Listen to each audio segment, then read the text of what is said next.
Hello friends, welcome to my channel motivation दुनिया with Mamta. चलिए आज मैं फिर हाजिर हूँ आपके साथ एक नए टॉपिक के साथ। आज मैं स्टार्ट करने जा रही हूँ 10th क्लास के साइंस का chapter number 2 acid base and salt. इस चैप्टर की आज हम पूरी लाइन वाइज स्टडी करेंगे। हर एक चीज को पूरा इस चैप्टर में किया जाएगा, वो भी फुल एक वीडियो के अंदर ही किया जाएगा और सारे क्वेश्चंस को हम कवर करने की कोशिश करेंगे। तो आप यहीं रहिए, कहीं जाइए नहीं, वीडियो को एंड तक जरूर देखें। ठीक है फ्रेंड्स, तो हम स्टार्ट करते हैं। चैप्टर नंबर 2 का जो नेम है एसिड बेस एंड सॉल्ट।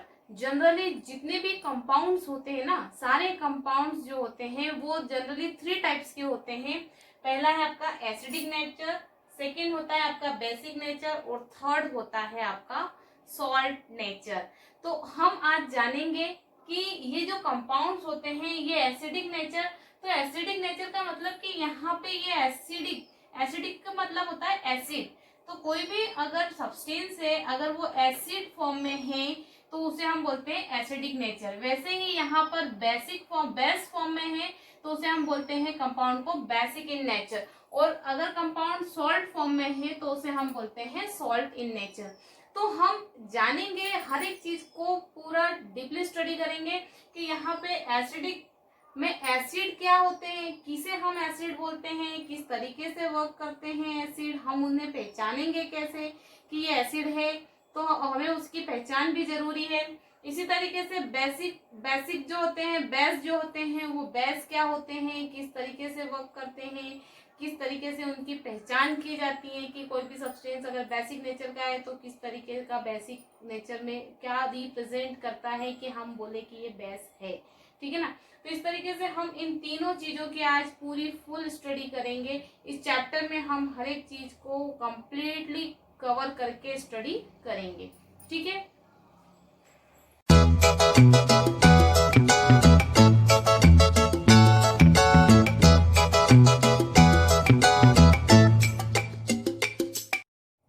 तो चलिए देखते हैं कि एसिड्स क्या होते हैं। एसिड्स की अगर हम बात करते हैं तो सबसे पहली जो पहचान होती है एसिड की कि दीज आर सोर इन टेस्ट। ये जो है ये टेस्ट में कैसे होते हैं, सोर होते हैं, खट्टे होते हैं। ठीक है ना। खट्टा जो टेस्ट अगर आपको मिलता है तो समझ लीजिए कि आपका वो सब्सटेंस क्या है, एसिड है। लाइक दैट अगर हम बात करते हैं लेमन, तो लेमन को आपने देखा होगा कि आप जब हम उसको टेस्ट करते हैं तो हमें खट्टा लगता है, तो मतलब कि लेमन के अंदर क्या है, एसिड प्रेजेंट है। ठीक है ना। इसी तरीके से अगर हम देखते हैं ऑरेंज, तो ऑरेंज का जो टेस्ट है वो भी हमें सोर लगता है, खट्टा लगता है, तो उसके अंदर भी एसिड प्रेजेंट है। ठीक है।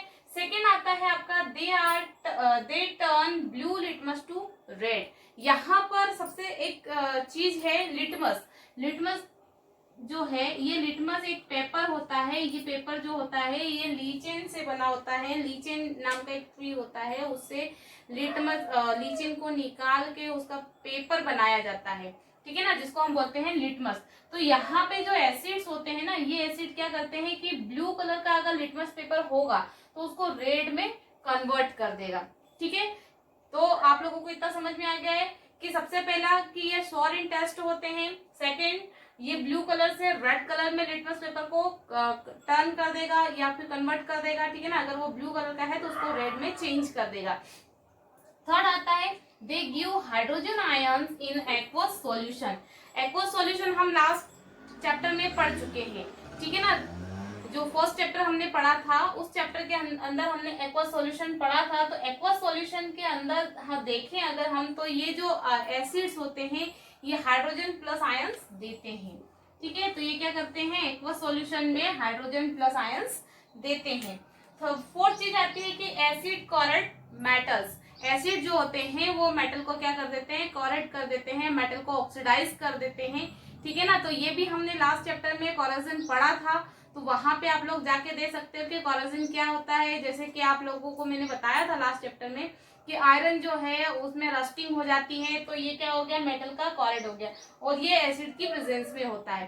ठीक है। सेम एज आप लोगों को मैंने एग्जांपल बताए थे लास्ट चैप्टर में कि सिल्वर का जो है वो कॉरेट हो जाती है। ठीक है ना। तो ब्लैक कलर की दिखती है हमें, कॉपर जो है वो ग्रीन कलर का दिखता है कॉरेट होने के बाद। तो इस तरीके से एसिड जो होते हैं ना, ये एसिड क्या करते हैं, मेटल को करप्ट कर देते हैं, मेटल को खराब कर देते हैं। ठीक है, इसके बाद अगर एग्जाम्पल की हम बात करें तो एसिड जो होते हैं वो हमारे टू टाइप्स के होते हैं, एक स्ट्रॉन्ग एसिड होता है और एक आपका वीक एसिड होता है। ठीक है ना, स्ट्रॉन्ग एसिड मतलब कि नाम से हमें समझ में आ रहा है, स्ट्रॉन्ग मतलब कि बहुत तेज, बहुत ज्यादा हाई एसिड होता है, उसके अंदर एसिड की क्वांटिटी उसमें ज्यादा प्रेजेंट होती है। अगर हम देखें स्ट्रॉन्ग एसिड में एग्जाम्पल तो HCl हाइड्रोक्लोरिक एसिड और sulphuric acid H2SO4 sulphuric acid, ये दोनों हमारे स्ट्रॉन्ग एसिड के एग्जाम्पल्स हैं। सेम एज वीक एसिड की अगर हम बात करते हैं तो वीक एसिड में हमारा आता है एसिटिक एसिड, ऑक्जेलिक एसिड और सिट्रिक एसिड। सिट्रिक एसिड आप लोगों को पता है कि लेमन में ये सिट्रिक एसिड प्रेजेंट रहता है और ये वीक एसिड है। ठीक है ना, इसीलिए हम इसे खाते हैं।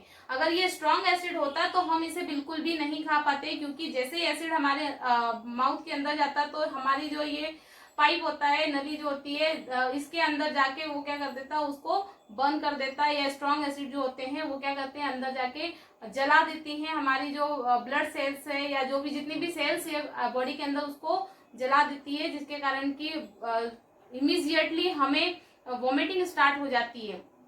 ठीक है ना, तो जब भी हम लैब में प्रैक्टिकल भी करते हैं तो जो एसिड है उन्हें बहुत केयरफुली उनको हम हैंडल करते हैं। ठीक है, इसके अलावा मैं एक और चीज आपको बता देती हूँ कि जो एसिड्स होते हैं ना, ये फिर से अगर इनके कॉन्सेंट्रेशन के बेस पे देखा जाए तो ये टू टाइप्स के होते हैं। पहला आता है आपका concentrate acid,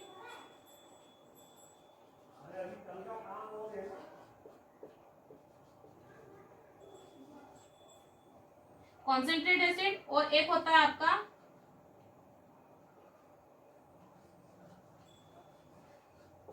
dilute acid.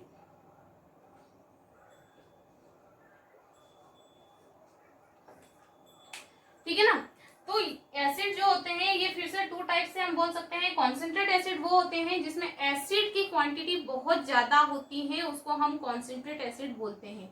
Dilute acid में क्या होता है कि डाइल्यूट एसिड में एसिड की क्वांटिटी कम होती है और इसमें हम पानी या वाटर ऐड कर देते हैं, जिसके कारण इसको हम क्या बोलते हैं, डाइल्यूट एसिड।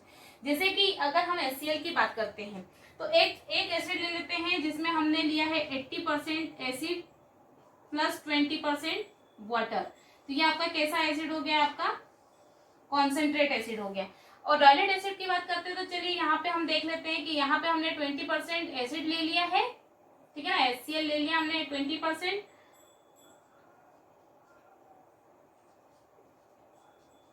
और वाटर हमने ले लिया है 80%। ठीक है ना, तो देखिए यहाँ पे हमें क्या दिख रहा है कि एसिड का अमाउंट यहाँ पे ज्यादा है और वाटर का अमाउंट कम है, और यहाँ पे क्या दिख रहा है, डाइल्यूट में एसिड का अमाउंट कम है और वाटर का अमाउंट ज्यादा है। ठीक है ना, तो समझ में आ गया आपको कॉन्सेंट्रेट एसिड और डाइल्यूट एसिड।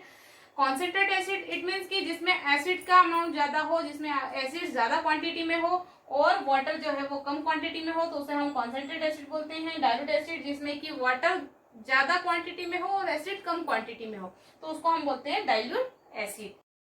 चलिए अब हम आ जाते हैं अपने बेसिस पे। ठीक है ना, बेस जो होते हैं, जिस तरीके से मैंने आपको बताया था कि एसिड जो होते हैं वो टेस्ट में कैसे होते हैं, सॉर होते हैं, वैसे ही बेस जो होते हैं वो टेस्ट में कैसे होते हैं, बीटर होते हैं, कड़वे होते हैं। सेकेंड चीज आती है कि they turn red litmus to blue.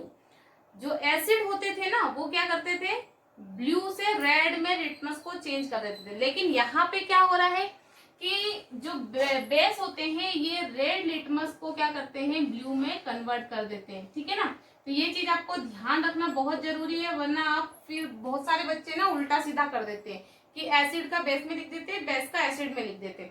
तो ये चीज हमें बहुत जरूरी है यहाँ पे ध्यान रखना कि बेस में लास्ट में प्रोडक्ट हमें कैसा मिलता है, बेस। बी फॉर बी से बी, आपको याद रखना है कि ये बी से हमें बी मिल रहा है, मतलब ये क्या है, बेस है।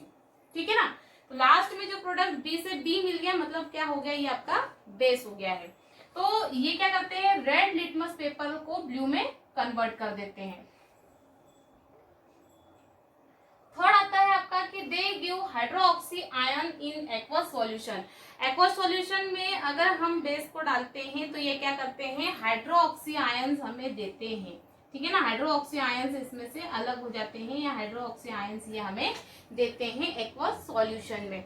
वहां पे हमने क्या देखा था, हाइड्रोजन आयन देते हैं। एसिड में क्या देखा था हमने, हाइड्रोजन आयन देते हैं, लेकिन यहाँ पे हाइड्रो ऑक्सी आयन देते हैं। ठीक, थर्ड चीज आती है कि सॉफ्ट इन टच। जब भी हम बेस को टच करते हैं ना तो ये सॉफ्ट की जैसे हमें टच में लगता है, जैसे चिकना होता है साबुन, इस तरीके से ये भी जो बेस होते हैं ये टच करने पे हमें सॉफ्टी नेचर के लगते हैं, सॉफ्टी टाइप के लगते हैं। ठीक है, इसके एग्जाम्पल हम देखें तो स्ट्रॉन्ग बेस जो है उसके एग्जाम्पल में हम बात करें तो सोडियम हाइड्रोक्साइड, ठीक है ना, पोटेशियम हाइड्रोक्साइड, इसी तरीके से कैल्शियम हाइड्रोक्सी। तो यहाँ पे जो कैल्शियम है ना इसको हम लाइम वाटर भी बोलते हैं। ठीक है, क्या बोलते हैं इसको हम, लाइम वाटर। वीक बेस के एग्जांपल में देखें तो यहाँ पे है हमारे पास अमोनियम हाइड्रोक्साइड। ठीक है ना, तो यहाँ पे अमोनियम हाइड्रोक्साइड ये आपका क्या है, वीक बेस का एग्जांपल है। ठीक, इसी तरीके से अब जो एल्कलाई होते हैं ना वो भी आपके क्या होते हैं, जनरली बेसिक नेचर के होते हैं, बेस नेचर के होते हैं। ठीक है, तो ये जो बेस जो होते हैं ये एल्कलाई ये जो होते हैं ये वाटर में सोल्यूबल होते हैं। ठीक, तो एल्कलाई जो होते हैं these are base which are soluble in water. तो ये ऐसे बेस होते हैं जो कि वाटर में सोल्यूबल होते हैं, उसको हम क्या बोलते हैं, एल्कलाई। ठीक है, तो ये हो गया हमारा बेस पूरा कंप्लीट है। नेक्स्ट हम देखते हैं हमारा इंडिकेटर्स। इंडिकेटर्स क्या होते हैं, ठीक है, तो these are the substance which change their colour smell in different type of substance. Indicators ऐसे सब्सटेंस होते हैं जो कि क्या करते हैं, किसी कोई सब्सटेंस अगर हम इसके अंदर डालेंगे, जैसे एसिड या बेस, हमने दोनों में से कोई भी एक चीज डाली तो क्या होगा, या तो इसका कलर चेंज हो जाएगा या फिर इसकी स्मेल चेंज हो जाएगी। ठीक है, समझ में आ गया। तो कहने का मतलब है कि जो इंडिकेटर्स जो होते हैं ना, इंडिकेटर्स को हम यूज करते हैं एसिड और बेस इन दोनों की पहचान करने के लिए। जो इंडिकेटर्स होते हैं वो एसिड के साथ हमें अलग कलर और अलग स्मेल्स रिप्रेजेंट करते हैं, और बेस के साथ ये हमें अलग कलर और अलग स्मेल्स रिप्रेजेंट करते हैं।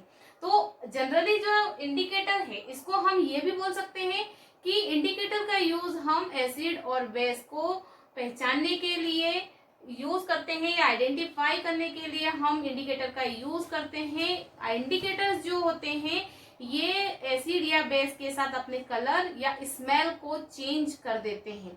ठीक है, तो इंडिकेटर्स की बात करते हैं तो इंडिकेटर्स जो होते हैं वो डिफरेंट डिफरेंट टाइप्स के होते हैं। फर्स्ट होता है आपका इंडिकेटर नेचुरल इंडिकेटर। ठीक है ना, तो यहाँ पे नेचुरल नेम से ही हमें रिप्रेजेंट हो रहा है नेचुरल। नेचुरल मतलब कि जो हमें नेचर में मिलता है। ठीक है ना, जो हमें नेचर से मिलता है उसको हम क्या बोलते हैं, नेचुरल इंडिकेटर। लाइक दैट अगर हम बात करते हैं लिटमस, तो मैंने आपको भी पहले ही बताया था कि लिटमस जो होता है वो एक लीचिन नाम के प्लांट ट्री से हम उसको एक्सट्रैक्ट करते हैं, उससे फिर पेपर बनाया जाता है और फिर उसका हम यूज करते हैं जिसको हम बोलते हैं लिटमस। ठीक है ना, तो ये प्लांट से एक्सट्रैक्ट किया जाता है। टर्मरिक भी प्लांट से एक्सट्रैक्ट किया जाता है। ठीक है ना, तो ये नेचुरली हमें मिलते हैं दोनों, लिटमस और टर्मरिक दोनों ही आपके केस में आते हैं, नेचुरल इंडिकेटर में आते हैं।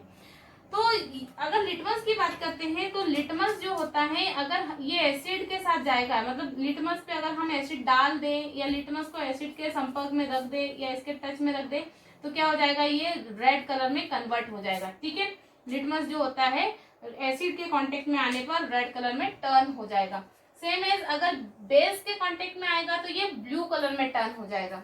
ठीक है, सेकेंड एग्जाम्पल आता है हमारे पास टर्मरिक। टर्मरिक जो होता है अगर इसमें एसिड के कांटेक्ट में आता है अगर ये, तो क्या हो जाता है, येलो कलर में कन्वर्ट हो जाता है, और अगर बेस के कांटेक्ट में आता है तो ये रेड कलर में टर्न हो जाता है। जनरली आप लोगों ने देखा होगा आपके घरों में कि आप लोगों ने अगर कपड़ों पे व्हाइट कलर के कपड़े हैं और उसके ऊपर हल्दी का दाग लग गया है, ठीक है, और उसके ऊपर अगर आपने साबुन लगा के उसे वॉश किया है या आपने उसको किसी डिटर्जेंट में डाल दिया है, तो क्या होता है कि वो जो येलो कलर का जो दाग होता है ना वो आपका रेड कलर में कन्वर्ट हो जाता है।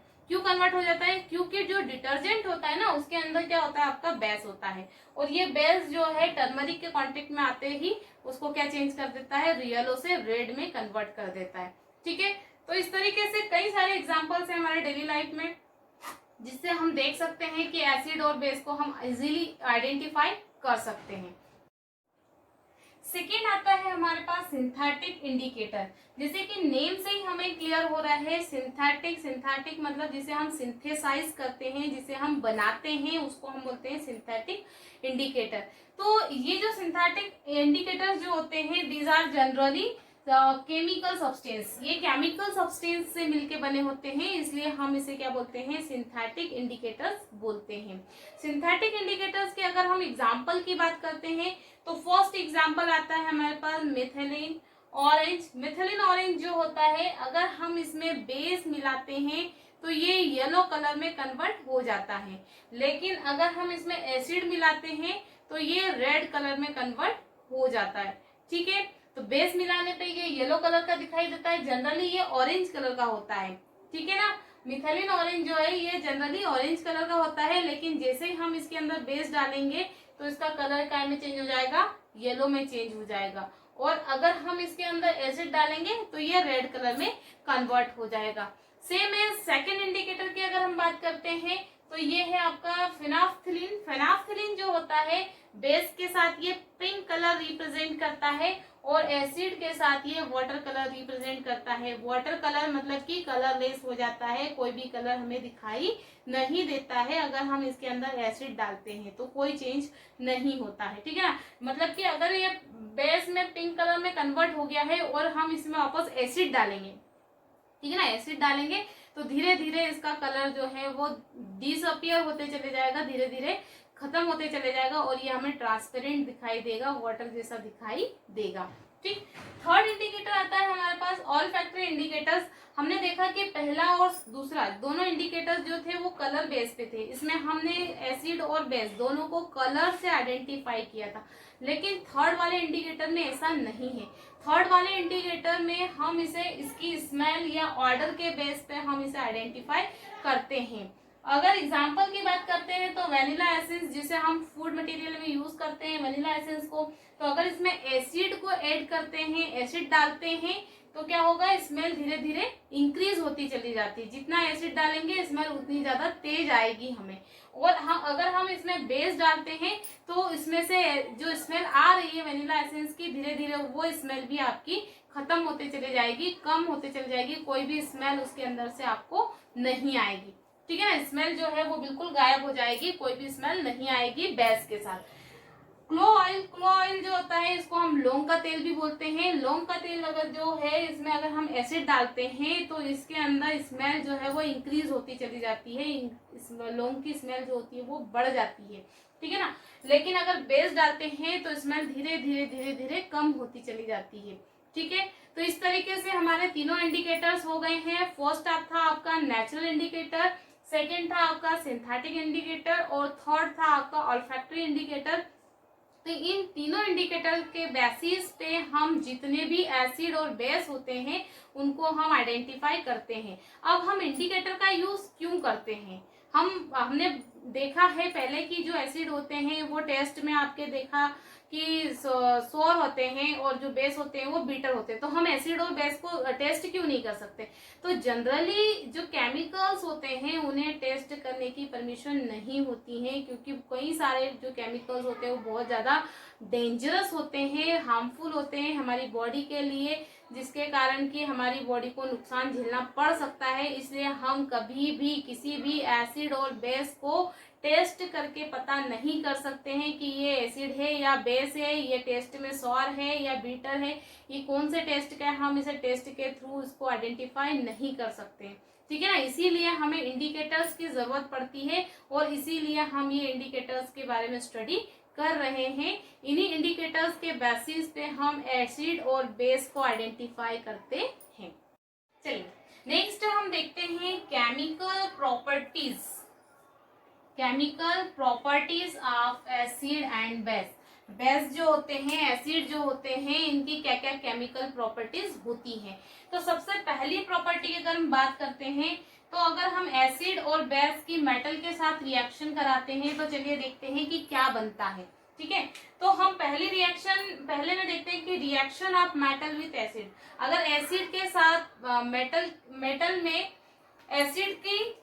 एसिड की रिएक्शन मेथड के साथ करवाते हैं, मेटल के साथ करवाते हैं, सॉरी मेटल के साथ करवाते हैं, तो हमें क्या मिलता है? तो देखिए यहाँ पे एसिड और मेटल इन दोनों को अगर हम मिलाते हैं तो क्या बनेगा? एक तो सॉल्ट बनेगा और दूसरा आपका क्या बनेगा? हाइड्रोजन बनेगा। ठीक है ना?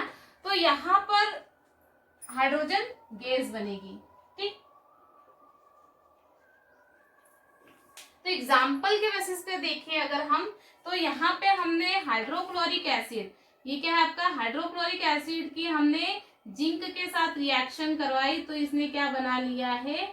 जिंक क्लोराइड बना लिया है, और बचा हुआ जो हाइड्रोजन था वो गैस के फॉर्म में रिलीज हो गया। ये जो एरो ऊपर की तरफ जो रिप्रेजेंट कर रहा है ना, एरो जो शो कर रहा है ऊपर की तरफ, मतलब यहाँ पे हाइड्रोजन गैस के फॉर्म में बाहर रिलीज हो गई है। ठीक है, सेकेंड देखते हैं इसी के अंदर की reaction of metal with basis. अगर बेस के साथ मेटल की रिएक्शन करवाते हैं तो क्या होता है? तो बेस के साथ भी अगर हम मेटल की रिएक्शन कराते हैं तो सेम ऊपर वाले जैसे ही प्रोडक्ट यहाँ पे बनता है, एक तो सॉल्ट बनता है और दूसरा हाइड्रोजन गैस बनता है। ठीक है ना? तो यहाँ पे अब बेस में अगर हम एग्जाम्पल देखें तो सोडियम हाइड्रोक्साइड की अगर हम रिएक्शन करवाते हैं जिंक के साथ, ठीक है, तो ये क्या करेगा? ये हाइड्रोजन को यहीं पे छोड़ देगा और जिंक के साथ ये रिएक्शन कर लेगा, और इस तरीके से यहाँ पे क्या बन जाएगा? सोडियम जिंक ऑक्साइड, या इसको हम सोडियम जिंकेट भी बोलते हैं। ठीक है, इसका एक और नाम है सोडियम जिंकेट।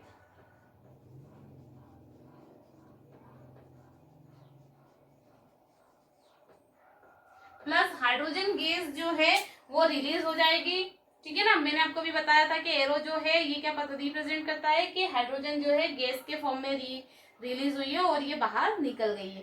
ठीक, तो इस तरीके से एसिड और बेस दोनों मेटल के साथ रिएक्शन करते हैं तो सॉल्ट बनाते हैं प्लस हाइड्रोजन गैस बनाते हैं। ठीक, चलिए अब हम देखते हैं कि अपन ने देखा था कि एसिड और बेस के साथ जब ये रिएक्शन करते हैं, मतलब कि जो मेटल है ये एसिड या बेस के साथ रिएक्शन करते हैं तो सॉल्ट बनाते हैं प्लस हाइड्रोजन गैस बनाते हैं। तो हमें कैसे पता चलेगा कि ये हाइड्रोजन गैस यहाँ से रिलीज हो रही है? तो इसके लिए हम एक एक्सपेरिमेंट करेंगे या फिर हम देखेंगे। हाइड्रोजन गैस को पता करने के लिए एक मेथड है जिससे कि हमें पता चल जाता है कि यहाँ पे हाइड्रोजन गैस रिलीज हो रही है। ठीक है ना? तो यहाँ की जो हाइड्रोजन गैस रिलीज हो रही है ना, इसके लिए हम एक एक्सपेरिमेंट करते हैं। चलिए देखिए, हमारे पास एक टेस्ट ट्यूब है। टेस्ट ट्यूब के अंदर हमने हाइड्रोक्लोरिक एसिड फिल कर लिया है और इसके अंदर हमने जिंक के कुछ टुकड़े डाल दिए हैं। जिंक मेटल इसके अंदर हमने थोड़े से डाल दिए हैं। ठीक है, तो जैसे ही हाइड्रोक्लोरिक एसिड में जिंक डालते हैं तो इन दोनों के बीच में रिएक्शन होती है और हाइड्रोजन गैस बनती है। ठीक, तो ये जो हाइड्रोजन गैस जो है इस पाइप के थ्रू यहाँ से जाएगी और यहाँ पे हमने एक टब ले रखा है और इस टब के अंदर हमने सॉफी वाटर ले रखा है, मतलब साबुन का पानी ले रखा है।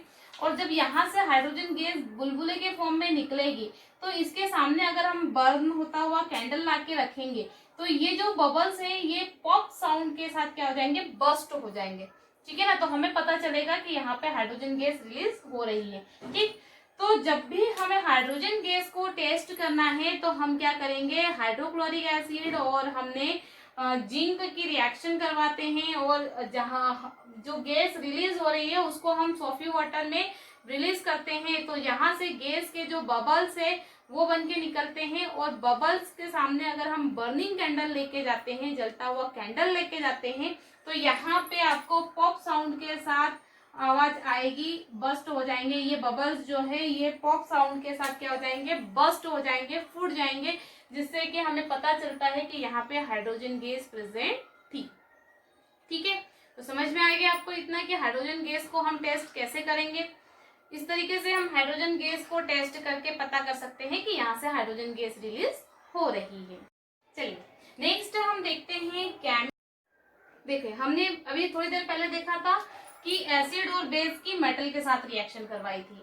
अब यहाँ पे हम रिएक्शन करवा रहे हैं एसिड और बेस की मेटल कार्बोनेट के साथ, जिसको हम शॉर्ट में मैंने एमसी लिख दिया है, और या तो फिर हम रिएक्शन करवा सकते हैं इसके मेटल हाइड्रोजन कार्बोनेट्स के साथ, जिसको मैंने शॉर्ट में MHC लिख दिया। ठीक है ना? M मतलब कि मेटल, H मतलब हाइड्रोजन और C मतलब कि कार्बोनेट।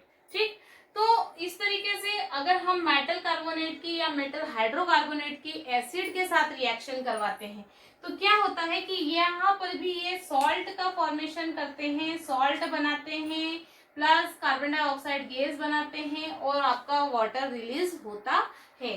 ठीक है, तो ए फॉर एसिड, एसिड की रिएक्शन मेटल कार्बोनेट के साथ करवा लो या मेटल हाइड्रोकार्बोनेट के साथ करवा लो तो क्या बनाएगा, एक तो यहाँ पे सॉल्ट का फॉर्मेशन होगा, दूसरा कार्बन डाइऑक्साइड गैस रिलीज होगी और थर्ड आपका वाटर बनेगा। ठीक है ना, वाटर वेपर बनेगा। तो एग्जाम्पल के बेसिस पे अगर हम देखते हैं तो यहाँ पे हाइड्रोक्लोरिक एसिड की रिएक्शन हमने सोडियम कार्बोनेट से करवाई तो इसने रिएक्शन करा और यहाँ पे जो सोडियम था ये सोडियम इस क्लोरीन के साथ जाके जुड़ गया। ठीक, और इसने क्या बना दिया, यहाँ पे सोडियम क्लोराइड बना दिया। यहाँ से दो वाटर मॉलिक्यूल तो कार्बन के साथ ही जुड़े रहे और एक वाटर का मॉलिक्यूल जो था ये जाके जुड़ गया इस हाइड्रोजन के साथ, तो इसने यहाँ पे वाटर बना दिया और ये यहाँ पे क्या बन गया, कार्बन डाइऑक्साइड गैस आपकी रिलीज हो गई है। सेम एज अगर हम हाइड्रोजन की रिएक्शन करवाते हैं सोडियम हाइड्रोकार्बोनेट के साथ या हाइड्रोजन कार्बोनेट के साथ तो यहाँ पर भी यही बात होती है, सोडियम क्लोराइड बन जाएगा, वाटर बन जाएगा, एक हाइड्रोजन ये और एक इसका ऑक्सीजन मिल जाएगा इसको, तो यहाँ पे ये वाटर बना लेगा और कार्बन डाइऑक्साइड गैस के फॉर्म में आपकी रिलीज हो जाएगी। तो अब हमें ये देखना है कि ये जो कार्बन डाइऑक्साइड गैस रिलीज हो रही है तो हमें कैसे पता चलेगा कि इस रिएक्शन में कार्बन डाइऑक्साइड गैस रिलीज हो रही है, तो ये भी मैं अभी आपको बताऊंगी आगे। सेकंड देखते हैं कि बेस के साथ रिएक्शन करवाते हैं तो क्या होता है, तो यहाँ पर जो बेस है ना तो ये मेटल कार्बोनेट के साथ रिएक्शन करते हैं और ना ही ये मेटल हाइड्रोकार्बोनेट के साथ रिएक्शन करते हैं, ये दोनों के साथ बेस रिएक्शन नहीं करता है। ठीक है, देखिए अब हमने जो एसिड की मेटल कार्बोनेट और मेटल हाइड्रोकार्बोनेट के साथ हमने जब रिएक्शन करवाई थी तो मैंने आपको बताया था कि यहाँ पे सॉल्ट का फॉर्मेशन होता है, कार्बन डाइऑक्साइड गैस रिलीज होती है और वाटर बनता है। तो अब हमें पता कैसे चलेगा कि यहाँ कार्बन डाइऑक्साइड गैस रिलीज हो रही है, तो इसके लिए हम एक टेस्टिंग करते हैं।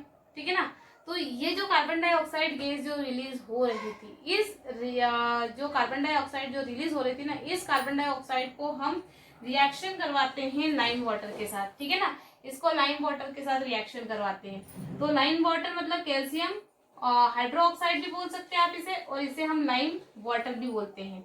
ये जो आपका लाइम वाटर होता है ये कैसा होता है, आपका कलरलेस होता है। कैसा होता है, कलरलेस। ठीक है ना, तो जब इसमें से कार्बन डाइऑक्साइड गैस पास की जाती है, इस लाइम वाटर से कार्बन डाइऑक्साइड गैस जो यहाँ से रिलीज हुई थी ना, इस गैस को अगर इसमें से हम पास करते हैं तो क्या होता है, यहाँ पे कैल्शियम कार्बोनेट बनता है जो कि आपका कैसा होता है, मिल्की वाटर होता है। मिल्की वाटर मतलब कि ये बिल्कुल सफेद कलर में चेंज हो जाता है, दूध के जैसे हमें दिखने लग जाता है। ठीक है ना, और वाटर का फॉर्मेशन हो जाता है। ठीक है, तो यहाँ पे लाइम वाटर के साथ जब हम कार्बन डाइऑक्साइड गैस की रिएक्शन करते हैं या इसको पास करते हैं इस लाइम वाटर से, तो क्या होता है, कैल्शियम कार्बोनेट बनता है और ये मिल्की कलर में कन्वर्ट हो जाता है। पहले ये कलरलेस होता है, बाद में ये मिल्की कलर में कन्वर्ट हो जाता है और यहाँ पे वाटर बन जाता है। ठीक है, इसके बाद बची हुई मतलब पूरी की पूरी कार्बन डाइऑक्साइड गैस इसके साथ रिएक्शन नहीं करती है, तो बची हुई कार्बन डाइऑक्साइड जो गैस होती है उसको फिर से हम रिएक्शन करवाते हैं किसके साथ, कैल्शियम कार्बोनेट के साथ। ये जो इस मिल्की वाटर के अंदर जो कैल्शियम कार्बोनेट बना था ना, इस कैल्शियम कार्बोनेट के साथ ये फिर से रिएक्शन करता है और कार्बन डाइऑक्साइड और वाटर के साथ ये फिर से रिएक्शन करता है और फिर यहाँ पे बना देता है कैल्शियम हाइड्रोकार्बोनेट। ठीक है ना, तो क्या बना देता है यहाँ पे, कैल्शियम हाइड्रोकार्बोनेट। और जब ये कैल्शियम हाइड्रोकार्बोनेट बनता है तो ये कैसा होता है, ये आपका फिर से कैसा हो जाता है, कलरलेस हो जाता है। मतलब कि जब भी रिएक्शन होती है तो पहले आपके पास कलरलेस सब्सटेंस कलरलेस सॉल्यूशन होता है, फिर ये मिल्की सॉल्यूशन में चेंज हो जाता है और फिर बचे हुए कार्बन डाइऑक्साइड के साथ ये रिएक्शन करता है तो वापस ये हमें कैसा मिलता है, कलरलेस मिलता है। इस तरीके से हम कार्बन डाइऑक्साइड गैस की टेस्टिंग कर सकते हैं। ठीक है, तो हमें पता चल जाएगा कि यहाँ से इस रिएक्शन के अंदर से कार्बन डाइऑक्साइड गैस रिलीज हुई है। देखिए अब हमने एसिड और बेस के मेटल के साथ रिएक्शन देख ली, फिर मेटल हाइड्रोकार्बन के साथ रिएक्शन, कार्बोनेट के साथ रिएक्शन देख ली, ठीक है ना, मेटल कार्बोनेट के साथ रिएक्शन देख ली। इसके बाद नेक्स्ट आता है कि अगर हम एसिड और बेस इन दोनों के आपस में रिएक्शन करवा दें, एसिड और बेस के अगर हम आपस में रिएक्शन करवा दें तो क्या होगा। तो जब भी हम एसिड और बेस की आपस में रिएक्शन करवाते हैं तो ये क्या बनाता है, सॉल्ट बनाता है और वाटर जनरेट होता है, ठीक है ना। एसिड एंड बेस आपस में रिएक्शन करेंगे और क्या बना देंगे, सॉल्ट बना देंगे प्लस वाटर जनरेट होगा। फॉर एग्जाम्पल यहाँ पे हम देखते हैं हाइड्रोक्लोरिक एसिड की रिएक्शन करवा रहे हैं हम सोडियम हाइड्रोक्साइड के साथ, तो यहाँ का सोडियम और यहाँ का क्लोरीन दोनों की दोनों आपस में कंबाइन हो गए और इनने क्या बना दिया, सॉल्ट बना दिया, है ना, सोडियम क्लोराइड बना दिया, ठीक है ना, सॉल्ट बना दिया। और साथ में यहाँ का हाइड्रोजन और यहाँ का हाइड्रोक्सी आयन, ये दोनों आयन आपस में कंबाइन होकर इन्होंने क्या बना दिया, वाटर बना दिया। तो इस रिएक्शन को जहाँ पर हम एसिड और बेस की रिएक्शन करवाते हैं और ये सॉल्ट बनाते हैं और वाटर बनाते हैं, तो इस रिएक्शन को हम न्यूट्रलाइजेशन रिएक्शन भी कहते हैं, ठीक है ना। इसको हम क्या बोलते हैं, न्यूट्रलाइजेशन रिएक्शन। न्यूट्रलाइजेशन रिएक्शन में क्या होता है, एसिड और बेस रिएक्ट करते हैं एक दूसरे से और वाटर बनाते हैं और सॉल्ट बनाते हैं, वाटर बनाते हैं और सॉल्ट बनाते हैं, जिसको हम बोलते हैं न्यूट्रलाइजेशन रिएक्शन। यहाँ पे जो वाटर का जो फॉर्मेशन होता है वो यहाँ का जो हाइड्रोक्लोरिक एसिड है इसमें जो हाइड्रोजन है, मतलब एसिड का जो हाइड्रोजन होता है ना इसमें प्लस आयन होता है और बेस का जो हाइड्रोक्सी आयन होता है इसमें नेगेटिव आयन होता है और ये दोनों आपस में कंबाइन होते हैं और ये वाटर बना देते हैं, दोनों आपस में कंबाइन होकर न्यूट्रलाइज हो जाते हैं, मतलब प्लस आयन और नेगेटिव आयन दोनों आपस में कंबाइन हो गए और क्या हो गए, ये न्यूट्रलाइज हो गए, इसलिए हम इसको न्यूट्रलाइजेशन रिएक्शन बोलते हैं, ठीक है। तो इस तरीके से एसिड और बेस रिएक्शन करते हैं और सॉल्ट बनाते हैं, वाटर बनाते हैं और यहाँ पे वाटर बनने का या सॉल्ट बनने की, एसिड और बेस से जो सॉल्ट और वाटर बनने की जो प्रोसेस होती है, जो रिएक्शन होती है, उसको हम न्यूट्रलाइजेशन रिएक्शन भी कहते हैं, ठीक है ना। तो न्यूट्रलाइजेशन रिएक्शन किस लिए बोलते हैं, क्योंकि यहाँ पे हाइड्रोजन का प्लस आयन और यहाँ पे हाइड्रोक्सी का नेगेटिव आयन, तो प्लस और नेगेटिव दोनों आयन आपस में कंबाइन हो जाते हैं और क्या हो जाते हैं, ये न्यूट्रल हो जाते हैं, न्यूट्रलाइज हो जाते हैं, इनके पास फिर कोई आयन नहीं बचता है, इसके कारण इसको हम क्या बोलते हैं, न्यूट्रलाइजेशन रिएक्शन बोलते हैं। और नेक्स्ट आता है reaction of metallic oxide with acid. तो यहाँ पे मैं आपको एक चीज बता देती हूँ कि मेटेलिक ऑक्साइड्स जो होते हैं ये मेटेलिक ऑक्साइड बेसिक नेचर के होते हैं, मतलब बेस होते हैं, ठीक है ना। इनका जो नेचर होता है वो कैसा होता है, बेस टाइप का होता है, ये बेस होते हैं। एग्जाम्पल के लिए मेटेलिक ऑक्साइड के अगर एग्जाम्पल देखते हैं तो कैल्शियम ऑक्साइड, मैग्नीशियम ऑक्साइड, ये सब क्या है, आपके मेटेलिक ऑक्साइड है, ठीक है ना। इसमें मेटल है प्लस ऑक्सीजन है, इसलिए इसको हम क्या बोलते हैं, मेटेलिक ऑक्साइड। और इसका शॉर्ट फॉर्म हम लिख लेते हैं MO, ठीक है, मेटेलिक ऑक्साइड। तो अगर हम एसिड की मेटेलिक ऑक्साइड के साथ रिएक्शन करवाते हैं तो यहाँ पे सॉल्ट बनता है प्लस वाटर बनता है, ठीक है। यहाँ पे एसिड की मेटेलिक ऑक्साइड के साथ रिएक्शन करवाते हैं तो सॉल्ट बनता है और आपका क्या बनता है, वाटर बन जाता है। एग्जाम्पल के तौर पे अगर हम देखें तो यहाँ पे सोडियम क्लोराइड की रिएक्शन करवाई हमने कैल्शियम कार्बोनेट के साथ, सॉरी कैल्शियम ऑक्साइड के साथ, ठीक है ना। ये क्या आता है, कैल्शियम ऑक्साइड, ये मेटेलिक ऑक्साइड है, ठीक है ना। तो इसकी रिएक्शन हम अगर करवाते हैं तो यहाँ का जो ऑक्साइड है, सॉरी क्लोरीन है, ये क्लोरीन कैल्शियम के साथ जुड़ जाता है और क्या बना देता है, यहाँ पे कैल्शियम क्लोराइड बना देता है, प्लस यहाँ के दो हाइड्रोजन और एक ऑक्सीजन यहाँ का मिलके क्या बना देता है, आपका वाटर बना देता है, ठीक है। सेकेंड आता है कि हमने, अब देखो यहाँ पे एक बात आ गई कि मेटेलिक ऑक्साइड जो होते हैं वो कैसे होते हैं, बेस नेचर के होते हैं। तो मेटेलिक ऑक्साइड के साथ अब बेस रिएक्शन नहीं करेगा, क्यों, क्योंकि ये तो ऑलरेडी बेस ही है, इसलिए मेटेलिक ऑक्साइड के साथ अब बेस रिएक्शन नहीं करेगा। तो नेक्स्ट हम देखते हैं कि reaction of non metallic oxide with base. Non metallic oxide जो होते हैं उसको अब हम रिएक्शन करवाएंगे किसके साथ, बेस के साथ। नॉन मेटेलिक ऑक्साइड जो होते हैं ये अब कैसे नेचर के होते हैं, एसिडिक नेचर के होते हैं। कैसे होते हैं, एसिडिक,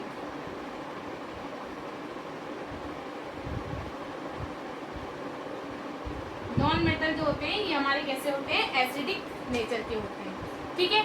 तो अब इसकी रिएक्शन करवाएंगे हम किसके साथ, बेस के साथ।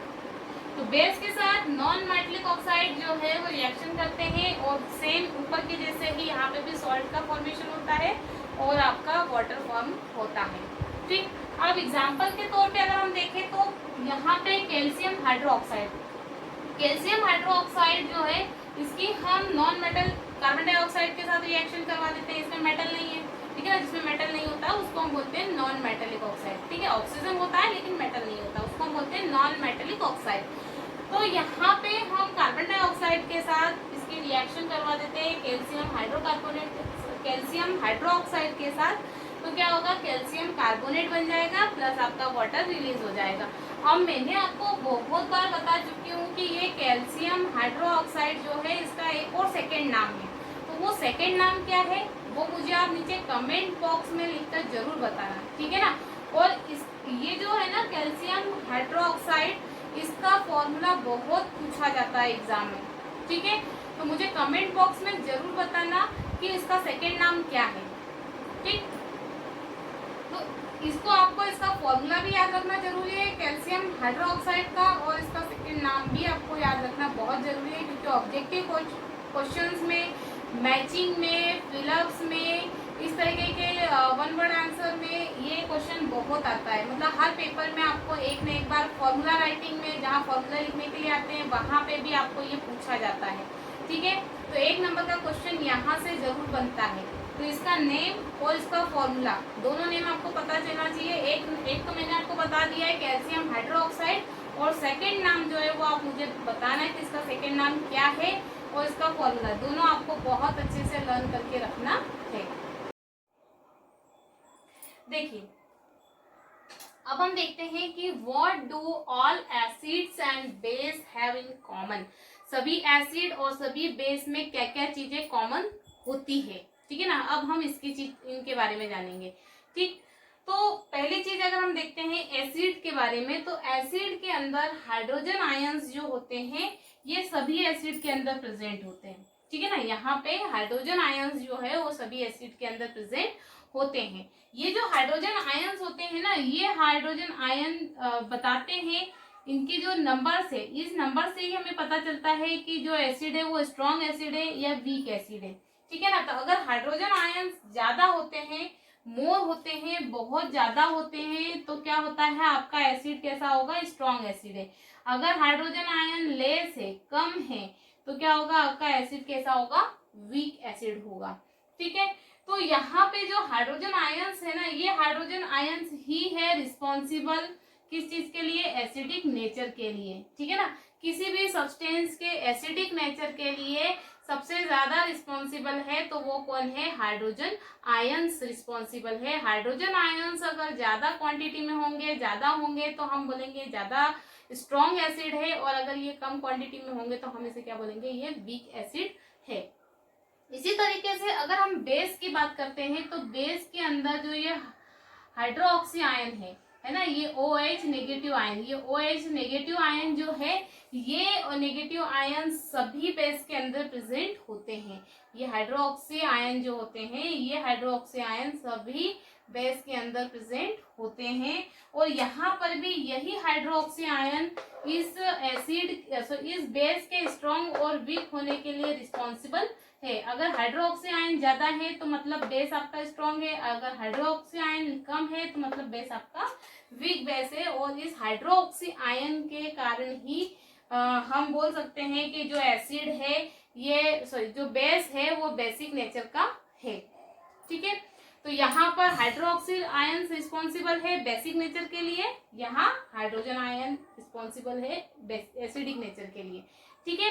अब अगर हम देखते हैं कि एसिड और बेस को वाटर सॉल्यूशन में डाल दें, मतलब पानी के अंदर डाल दें, एसिड को और बेस को अगर हम पानी के अंदर डाल दें अलग से, तो अगर हम एसिड को पानी में डालते हैं तो क्या होगा कि ये जो हाइड्रोजन आयंस जो है ना एसिड के अंदर, ये इस वाटर के साथ रिएक्शन कर लेगा और हाइड्रोनियम आयन बना देगा, ठीक है। क्या बोलते हैं इसको, हाइड्रोनियम आयन।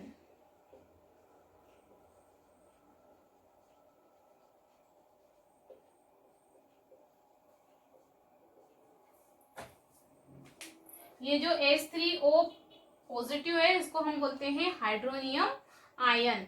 तो यहाँ पर वाटर के साथ ये रिएक्शन करता है और क्या बना लेता है, हाइड्रोनियम आयन बना लेता है। फॉर एग्जाम्पल हम हाइड्रोक्लोरिक एसिड की वाटर के साथ रिएक्शन करवाएंगे तो ये हाइड्रोनियम आयन बनाएगा और क्लोरीन आयन सेपरेट हो जाएगा। ठीक है। सेकेंड आता है बेस के साथ अगर वाटर सॉल्यूशन में या वाटर के अंदर बेस को अगर हम डाल दें तो क्या होगा। तो बेस को अगर हम डाल देते हैं, जैसे कि एग्जांपल के तौर पे अगर हम देखें तो सोडियम हाइड्रोक्साइड को अगर हम पानी में डाल देते हैं तो क्या होगा कि ये सोडियम आयन सेपरेट कर देगा और हाइड्रोक्सी आयंस को सेपरेट कर देगा। इस तरीके से बेस जो है वाटर सॉल्यूशन में रिएक्शन शो करते हैं।